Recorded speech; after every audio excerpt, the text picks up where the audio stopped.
once upon a midnight dreary, while I pondered, weak and weary, over many a quaint and curious volume of forgotten lore, while I nodded, nearly napping, suddenly there came a tapping, as of someone gently rapping at my chamber door.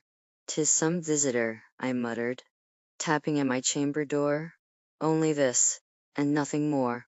Ah, distinctly I remember it was in the bleak December, and each separate dying ember brought its ghost upon the floor. Eagerly I wished the morrow, vainly I had sought to borrow from my book surcease of sorrow for the lost Lenore, for the rare and radiant maiden whom the angels name Lenore, nameless here forevermore. And the silken sad uncertain rustling of each purple curtain filled me with fantastic terrors never felt before, so that now, to still the beating of my heart, I stood repeating, "'Tis some visitor, entreating entrance at my chamber door, some late visitor, entreating entrance at my chamber door. This it is, and nothing more." Presently my soul grew stronger, hesitating then no longer.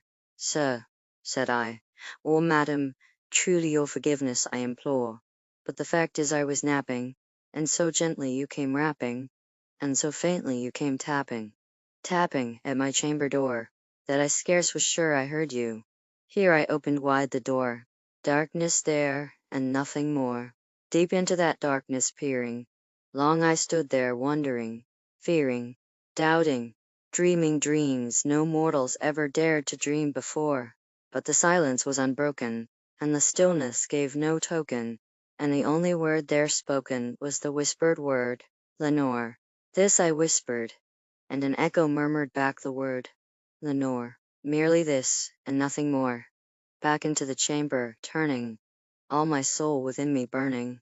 Soon again I heard a tapping, somewhat louder than before. "Surely," said I, "surely that is something at my window lattice? Let me see, then, what thereat is, and this mystery explore. Let my heart be still a moment, in this mystery explore. 'Tis the wind and nothing more." Open here I flung the shutter, when, with many a flirt and flutter, in there stepped the stately raven of the saintly days of yore.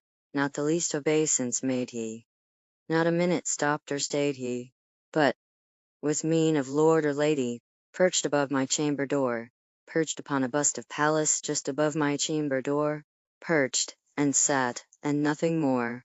And this ebony bird, beguiling my sad fancy into smiling, by the grave and stern decorum of the countenance it wore, though thy crest be shorn and shaven, thou, I said, art sure no craven, ghastly, grim, and ancient raven, wandering from the night's Plutonian shore.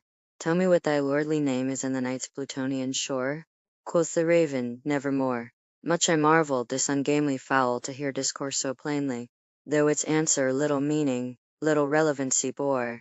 For we cannot help agreeing, that no living human being ever yet was blessed with seeing bird above his chamber door, bird or beast upon the sculptured bust above his chamber door, with such name as Nevermore. But the raven, sitting lonely, on the placid bust, spoke only that one word, as if his soul in that one word he did outpour. Nothing further then he uttered, not a feather, then he fluttered, till I scarcely more than muttered, "Other friends have flown before. On the morrow he will leave me, as my hopes have flown before." Then the bird said, "Nevermore," startled at the stillness broken by reply so aptly spoken.